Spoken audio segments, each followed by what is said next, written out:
Question under Standing Order 27-2 of Parliament, Honorable Dr. Ramanathan Archunan. Thank you, sir. 2020-2021 காலப்பகுதியில் வழங்கப்பட்ட முறைகேடான அரச உள்வாரி பட்டதாரிகளுக்கான அரசாங்க நியமனம் தொடர்பானது மதிப்புக்குரிய பிரதம மந்திரி மற்றும் உயர்கல்வி அமைச்சர் அவர்களே, அரசாங்க தொழில் வழங்குதல் தொடர்பாக உங்களுக்கு பின்வரும் முறைகேடுகளை தெரிந்திருந்தும் அவற்றுக்கான பதில்களை தாங்கள் இந்த பாராளுமன்றத்தில் தெரிவிக்க முடியுமா என்பது தொடர்பாகவே இந்த கேள்வி என்னால் முன்வைக்கப்படுகிறது. 2014ஆம் ஆண்டு உயர்தர பரீட்சையில் சிறப்பு சித்திகளுடன் பல்கலைக்கழகம் நுழைந்த நாங்கள் 2019ஆம் ஆண்டு நாட்டின் அரசியல் ஸ்திரத்தன்மை அற்ற காரணங்களாலும் பல்வேறு அரசியல் காரணங்களாலும் முறைகேடாக வழங்கப்பட்ட அரசாங்க நியமனங்களினால் 2020ஆம் ஆண்டு ஆவணி மாதம் அளவில் வழங்கப்பட்ட பட்டதாரிகளுக்கான தொழில் வாய்ப்பினை இழந்து நிற்கிறோம். இதன் மூலம் யாழ்ப்பாண பல்கலைக்கழகத்திலிருந்து சிறப்பு சித்திகள் மூலம் விசேட பொது பட்டம் வென்ற மாணவர்களும், அதே நேரம் பேராதனை பல்கலைக்கழகம் மற்றும் கிழக்கு பல்கலைக்கழக பாடங்களிலிருந்து எங்களுடைய சக ஆண்டு மாணவர்கள் இதனால் பாதிக்கப்பட்டிருக்கிறார்கள். எங்களுடைய பல்கலைக்கழக கற்கை நெறியானது அரசாங்கத்தின் செயல்பாட்டு குறைவினால் தாமதமாக்கப்பட்டது என்பதை ஒத்துக்கொண்டு யாழ் பல்கலைக்கழகம் கடிதம் மூலம் தெரிவித்திருப்பது மட்டுமல்ல, 2024ஆம் ஆண்டு தாங்கள் தேர்தலில் நின்றபோது எங்களுடைய நியாயமான கோரிக்கைகளை நிறைவேற்றுவதாக எங்களுக்கு வாக்குறுதி அளித்ததன் காரணமாக உங்களை நாங்கள் பாராளுமன்றம் அனுப்பி வைத்தோம். தற்போதைய ஜனாதிபதி உட்பட தாங்களும் எங்களுக்கு நிறைய வாக்குறுதிகளை வழங்கியிருப்பதை இங்கே சுட்டிக்காட்ட விரும்புகிறோம். அண்மைய தினத்தில் யாழ் மாவட்டத்தைச் சேர்ந்து 1756 பட்டதாரி மாணவர்களுக்கு சிறப்பு அடிப்படையில் வெட்டுப்புள்ளிகள் தீர்மானிக்கப்பட்டு வேலைவாய்ப்பு வழங்கப்படுவதாக அரசாங்கத்தினால் சொல்லப்பட்டது. ஏற்கனவே மிகுந்த சிரமங்களுக்கு மத்தியில் ஒரு உயர்கல்வியை முடித்து அதன் பின்னர் வருடக்கணக்காக எங்களுடைய முதலாவது நியமனத்திற்காக காத்திருக்கும் நாங்கள் மீண்டும் ஒரு பரீட்சை ஒன்றை எதிர்கொள்ள வேண்டும் என தெரிவிக்கப்பட்டிருப்பது மிகவும் கவலைக்குரிய விடயமாகும்.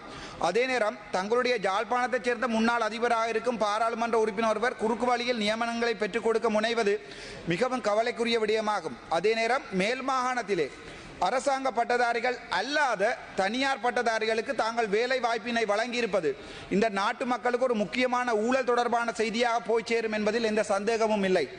அவ்வாறான முறையற்ற நியமனங்களை இந்த அரசாங்கம் வழங்குகின்ற அதே சந்தர்ப்பத்தில் உள்வாரி பட்டதாரிகள் ஆகிய நாங்கள் வருடக்கணக்காக பொய் வாக்குறுதிகளால் ஏமாற்றப்பட்டு கொண்டிருக்கிறோம். ஆகவே பொறுப்புமிக்க அமைச்சர் என்ற அடிப்படையில் பின்வரும் கேள்விகளுக்குரிய வினாக்களை இந்த உயரிய சபைக்கு தங்களால் வழங்க முடியுமா? முதலாவது கேள்வி, 2020ஆம் ஆண்டு ஆகஸ்ட் மாதம் அபிவிருத்தி உத்தியோகத்தர்களுக்கு அரசாங்கத்தால் வேலை வாய்ப்புகள், உங்களுடைய அரசாங்கம் அல்ல, 2020ஆம் ஆண்டு ஆகஸ்ட் மாதம் அபிவிருத்தி உத்தியோகத்தர்களுக்கு அரசாங்கத்தால் வேலை வாய்ப்புகள் நிரந்தரமாக வழங்கப்பட்டிருந்ததா? ஆமனில் எத்தனை வேலை வாய்ப்புகள் எந்தெந்த மாவட்டங்களுக்கு வழங்கப்பட்டிருந்தன? இரண்டாவது, 2014ஆம் ஆண்டு பல்கலைக்கழக கற்கை நெறிகளுக்கு உள்வாங்கப்பட்ட யாழ்ப்பாணம், பேராதனை மற்றும் மட்டக்களப்பு பொது விசேட பட்டதாரிகளுக்கு அந்த நியமனத்தில் உள்வாங்கல்கள் நடந்ததா? அப்படியாயின் எத்தனை மாணவர்கள் உள்வாங்கப்பட்டார்கள்? மூன்றாவது, 2014ஆம் ஆண்டு பல்கலைக்கழக நுழைவுக்கு அனுமதிக்கப்பட்ட மாணவர்கள் 2020ஆம் ஆண்டு தங்கள் கல்வி பட்டங்களை முடிக்கவில்லை என்பதையும், அவ்வாறாயின் தங்களுடைய சக தர மாணவர்களுக்கு வேலை வாய்ப்புகள் வழங்கப்பட்டிருந்தும் அதே வருடத்தில் உள்வாங்கப்பட்ட யாழ்ப்பாண பல்கலைக்கழக மற்றும் கிழக்கு பேராதனை மாணவர்களுக்கு வேலை வாய்ப்புகள் வழங்கப்படாதது அரசாங்கத்தின் குறைபாடு, உங்களுடைய அரசாங்கம் அல்ல, அரசாங்கத்தின் குறைபாடு என்பதை ஏற்றுக்கொள்கிறீர்களா? அப்படியாயின் கடந்த அரசாங்கத்தின் அந்த குறைபாடுகளை நிவர்த்தி செய்ய இந்த அரசாங்கம் ஏதாவது நடவடிக்கைகளை மேற்கொண்டதா என்று கேட்கிறேன். நான்காவது கேள்வி, அதே நேரம் மேல் மாகாணத்திலே முக்கியமான கேள்வி, மேல் மாகாணத்தில் ஆளுநரின் செயற்பாடினால் HNDE கற்கை நெறி மாணவர்களுக்கு மாகாண அமைச்சின் கல்வி செயலாளரினால் நியமனங்கள் வழங்கப்பட்டதா?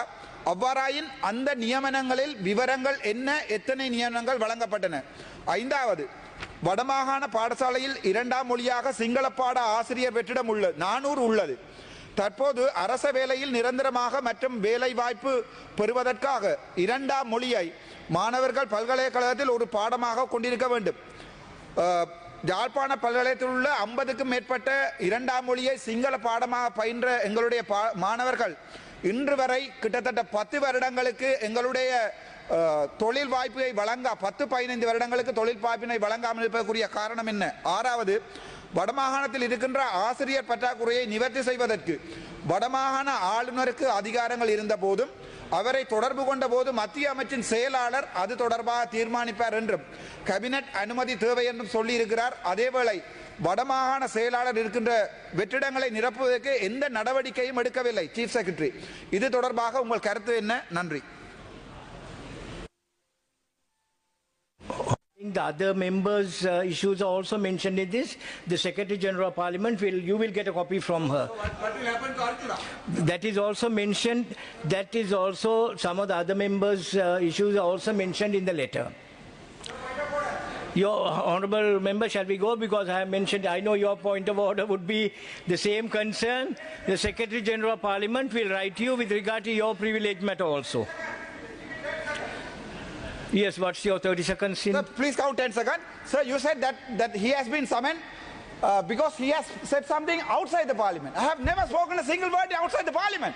So where the parliament goes, now the parliament speaker has given a letter to me saying that there are no things mentioned in the letter saying that 323 containers, where the statement was taken based on my parliamentary speech. This is a joke. This become a joke in this parliament, sir. Please, thank you. Honourable Leader, the Honourable Chief Government Whip. ගරු නියෝජ්‍ය කතානායකතුමනි, විපක්ෂ මන්ත්‍රීවරු පාර්ලිමේන්තුව තුලත් ඉන් පිටතදී මේ container වල අවි ආයුධ තිබෙනවා කියන ප්‍රකාශ කළා.